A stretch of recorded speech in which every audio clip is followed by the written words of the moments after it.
Good morning, everyone, and welcome to the Sirius Report. Well, Paul, for today's discussion, I am reminded of two distinct sayings that appear very apropos.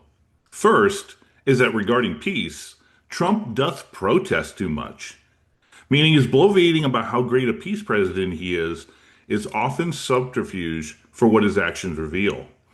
And with this being said, I am also reminded of a famous line from The Lord of the Rings that has actually become a popular meme where it looks like regime change is back on the menu, boys. Yeah, and really what underpins all this, and we're back to this thing, the United States is on the edge of oblivion, and this is economically, financially. And this has been the case since the Trump administration came into office. I'm not saying he caused it, it was absolutely on the cards prior to that, hence going to China on several occasions during the Biden administration with a begging bowl, going, please buy $500 billion of our US treasuries. Sorry, we're not doing it. Go away. Not interested. And then it continued with the Trump administration. And notice we want Greenland. Why do they want Greenland? Because it supposedly, and I stress supposedly, has enormous resources, mineral wealth. They've gone rather quiet about Greenland, note. Then there was talk about Panama, where we built Panama, we own Panama Canal, and we want it back. They weren't rather quiet about that. Then we had this incredible deal signed to have access to Ukraine's mineral resources and wealth, a lot of which are currently, if it does exist, lies under territory that the Russians regard as being part of Russia. So that's an interesting dilemma. Again, it's about resources. And just very briefly, hence South Korea, we want 350 billion and we want it in cash. Well, this all indicates that the United States is in huge economic financial difficulty. And I know people say, but you can keep printing money. But I'm not going to get into that discussion. We've explained that many times before. There comes a point when you can't do that anymore because you just basically are telegraphing to the world your currency isn't worth anything. And you're just going to accelerate the whole process of de-dollarization and how the world is moving away from the US dollar, US Treasury complex and embracing gold as a reserve asset. But the latest development isn't something new. Quite a few months back, we asked the question, what was the United States doing in the vicinity of Venezuela with an assortment of ships, etc., who seem to be, in not Venezuelan waters, but in close proximity to it, and then seemingly were just sinking little boats claiming they were attached to some drugs cartel or drugs traffickers. And then they decided to accuse Maduro of being part of this, offering no evidence because there is no evidence. And then they originally put this bounty on his head, going, well, if you can capture Maduro, we'll give you 50 million. Well, apparently now it's up to 90 million because, it just adds to the gravitas of the fact that Maduro's this illegitimate leader and there's this US indictment on him on drugs trafficking charges, with one of those situations where that would never come to pass in a million years, but it sounds great and people will believe it and it justifies why he's illegitimate. And in fact, he's a international drugs trafficker, so he's a criminal and he has to be brought to justice because I think it was Rubio described Maduro as a fugitive from American justice. And people buy this nonsense. And frankly, it's about time they stop buying this nonsense.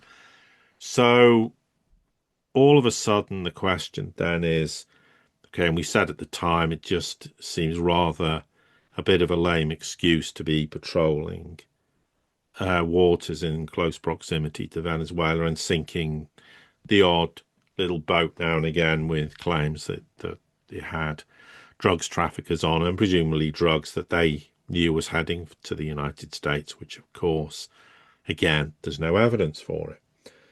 We did speak previously about the fact that the United States militarily was in no position to enact regime change on that basis because Venezuela has 500,000 with reservists, etc., military. And what was the United States going to have? 8,000 Marines? I mean, let's be honest. Just anybody who understands very basic maths knows that that is not going to work. But that we did say at the time, you can't rule out the United States doing anything because they do have this very harebrained attitude to everything. And in their act of desperation, which the US is desperate, why is it desperate? To get rid of Maduro? Well, it wants a Western puppet leader in. Why? Because it wants Venezuela's oil. And why does it want Venezuela's oil? Because the United States is running out of oil itself. And in the end, it will have to become in relatively short period of time. I'm not talking months or anything like that, that they will need to have oil imports. Well, they don't want to be having to buy oil imports from anyone. They want a ready supply, which they can get from Venezuela in this case. So there is an economic financial imperative to do this. It's not the first time the US has tried to instigate regime change and remove Maduro, and it's failed. And it's failed because Maduro is solidly supported by the Venezuelan military. And I'll pass over to Ken, and then we can start to digest a bit more as to what is currently going on in Venezuela and why it looks rather ominous that something of significance is likely to happen far sooner rather than later. Yeah, I'll go ahead and set the table with that. There are always a few small little things that people need to look for when a nation is going to start making action rather than just propaganda or talk. Yesterday, Trump cuts contact with Venezuela as the U.S. readies to do whatever. We don't know for sure exactly what, but when you have all these warships, and we're not talking just a small flotilla, they have a massive force in the Caribbean just sitting off the coast, and you usually don't put your weapons out there unless you intend to use them. The other thing is that the Trump administration recently informed Congress that the U.S. is in a formal armed conflict. Now, they claimed it was against drug cartels, but when you're doing drug interdiction, you do not have to notify Congress, i.e., as if it was an act of war. So by notifying Congress of this instance, they're letting it be known that they are intending to do more than simply drug interdiction. So, you're already setting the course with official plays in this that looks towards some type of military intervention in Venezuela. And we already know by the fact that, as you mentioned, he's put a bounty on Maduro's head. This is about regime change, or at least doing something to scuttle the government. Yeah, well, the point is we've known this to be the case for quite a long time. The United States or the Trump administration had a presidential envoy, which is Richard Grenell, who was talking and having negotiations in inverted commas with Maduro and other senior Venezuelan officials. Now, the claim is that suddenly Trump told Grenell and all the diplomats, whoever's involved, look, you're not talking to Maduro anymore, it's over. Now, okay, with Trump, he tends to get very impatient, and if things don't happen immediately, then he's basically saying, right, while we're pulling out, we're not having negotiations. And this could be as much as anything, a way of trying to put leverage on Maduro. So Maduro will panic and go, oh, well, now they're going to send the heavy artillery in. Well, Maduro's not going to panic on that basis. But what it would seem is when you talk about having diplomatic talks, it would appear as though the bottom line was the Trump administration were demanding to Maduro, you are going to just leave office. I mean, it wouldn't even surprise me if they told him leave office and there'll be a bank account wherever you go with, I don't know, $20 million, just disappear. You're not going to be president anymore, and we'll leave you alone. And we'll just say we had no idea where you went, and very quickly we'll forget that there was ever any of this drugs trafficking charges. It just doesn't matter anymore because at the end of the day, we want you gone. And if you go voluntarily, well, it'll make life a lot easier for everyone. Clearly, that wasn't working either. So the US has gone, well, the Trump administration has gone, right, we're cutting all diplomatic ties and we're not going to offer you a voluntary way of leaving. So now we're back to the fact you're illegitimate leader, and there's these spurious drug trafficking charges that are being levied against Maduro. Now, the question is, is the US planning? Now, there are claims that there's many military options available. Well, I can't see there's that many, apart from invading, which seems harebrained. The other option is, what are they going to do? Start bombing the hell out of Venezuela? Well, really? I mean, what that on some spurious grounds, that's not really going to look too good for the United States, particularly the peace president. And Venezuela is a huge country, so it'd be very easy to disappear Maduro for the time being. But I cannot see at the moment the Venezuelan military buckling in supporting Maduro unless there's enough of them who've been co-opted and bribed or whatever. But that would seem unlikely, but you can't rule it out.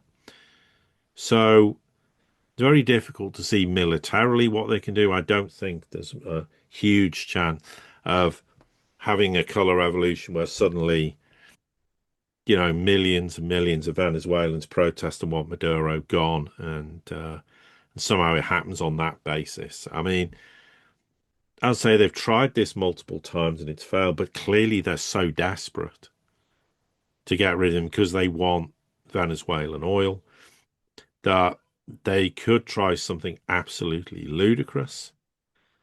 And because they're so desperate and because the US is on the edge of oblivion economically and financially, I mean, and there's no doubt the US has been in negotiations with Maduro for months and months. And obviously, when the US started sinking these boats, then, well, I'm bearing in mind they've only just recently sunk another boat, killing, I think there was 4 people on board. It was the 4th attack by US military forces against these vessels they're claiming are trafficking narcotics. But this is all clearly pressure tactics. It's not working.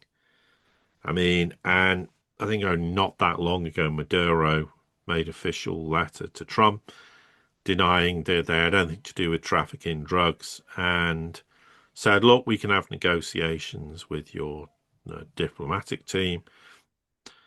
I mean, it's obvious as well the US has gone to Maduro, well, we want access to your oil. Maybe we can come to some agreement. You'll let some US companies in and we can have a, whatever percent share of your oil businesses. And he's gone, no, you're not having that. So by cutting off all this diplomacy, that seems to indicate the US is now on the verge of escalation. And what are they going to escalate to? Well, they're not going to escalate more diplomacy. I mean, so what are they going to do? Target Venezuela militarily and target who exactly? And then claim we're blowing up narcotics, drug cartel targets or installations. So it's not clear exactly what they're planning on doing. But clearly we're on the cusp of something. And, regime change is clearly now their MO. But I think there is problems. I mean, in the Trump administration, where you'll get the gung-ho types who go, well, we can just do this. And then you've got others who are going, hang on a minute. This could become a massive problem. We may get bogged down in Venezuela for a very long time. And what are we going to do? We can't have proxies there. We're on our own. This could look, I mean, then what does that mean for what's going on in Ukraine? What does it mean vis-a-vis with the ongoing simmering problems with Iran? So this is very, very difficult.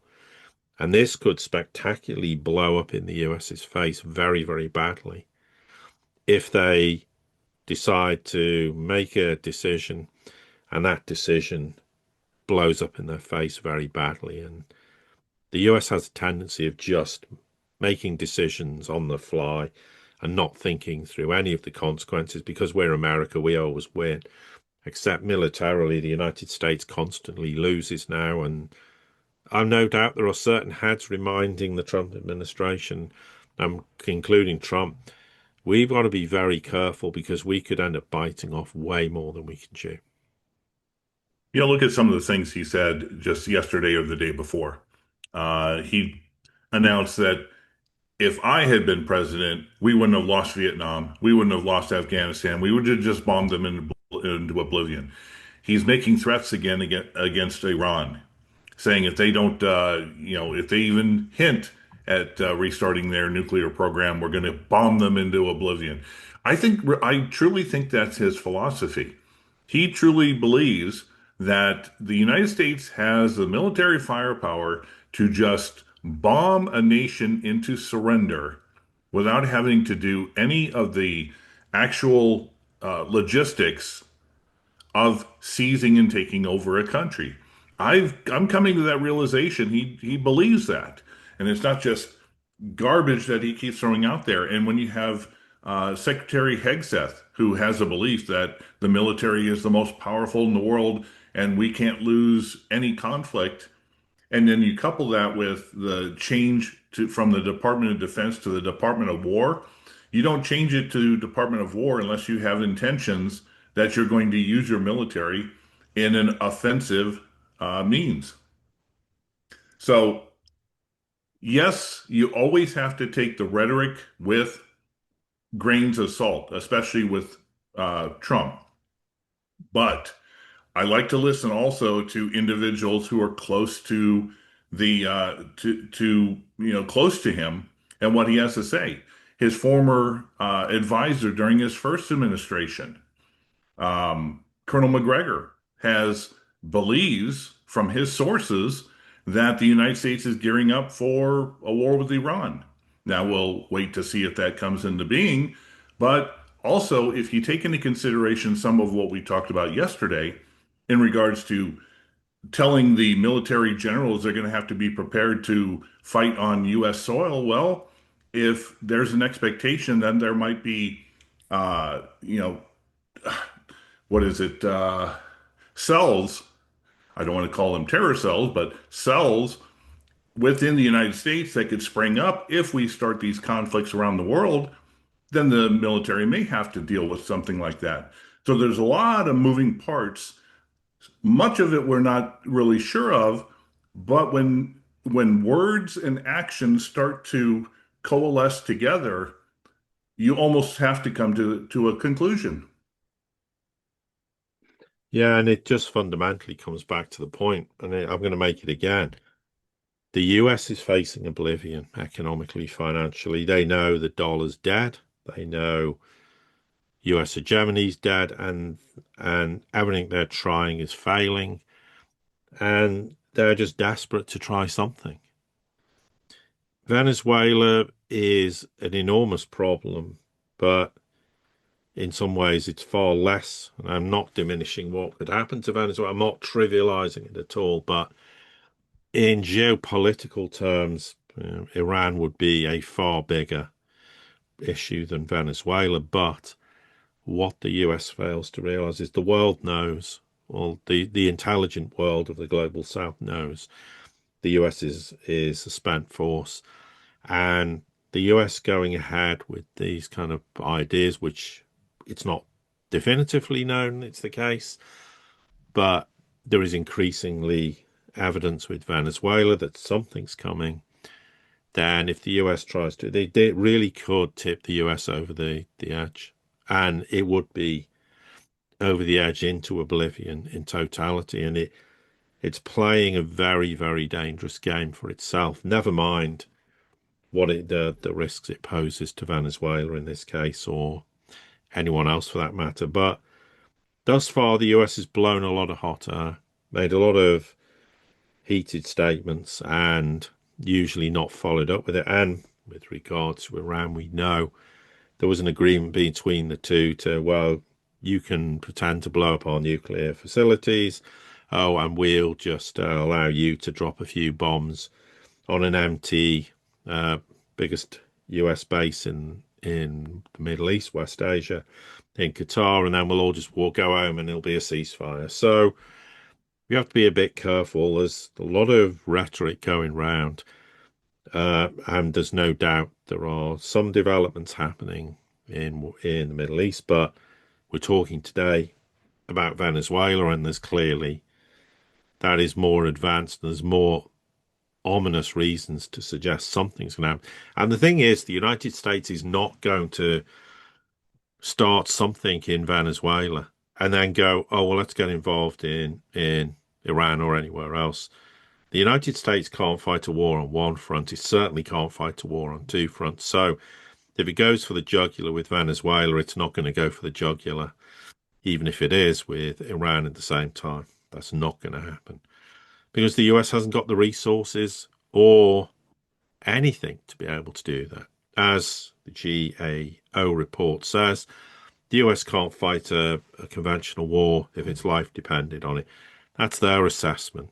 And I wouldn't disagree with it because all these game changers are not game changers. They're absolutely useless. And they basically, without saying it, but the data shows the game changers in Ukraine were useless. And they're the only options they've got, basically. Okay, there's more firepower potentially, but what do they think the world's going to make of them just going in and trying to carpet bomb or Venezuela?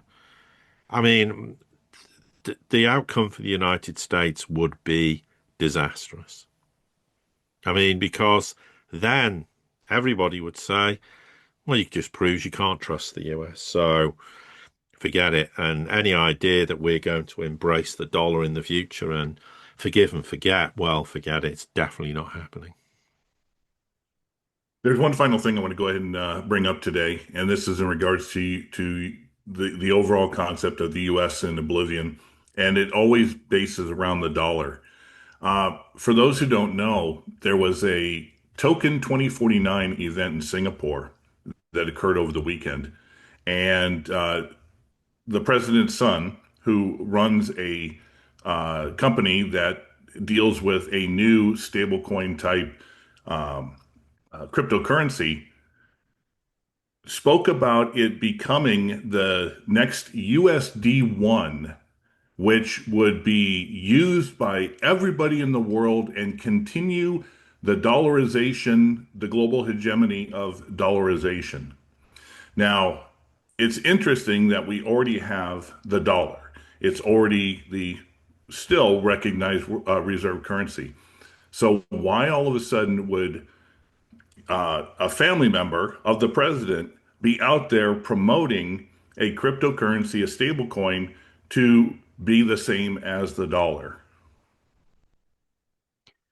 Well, exactly, because the dollar's dead and buried. I mean, it's as simple as Exactly. that. So, but I just wanted to get out there that this is No, it's what they're very pushing important. to Yeah. the world at a time when, they're trying to, they think that they have the money and the power to continue being the global hegemonic power around the world, and everything is falling apart. And we didn't even mention the government is in a shutdown.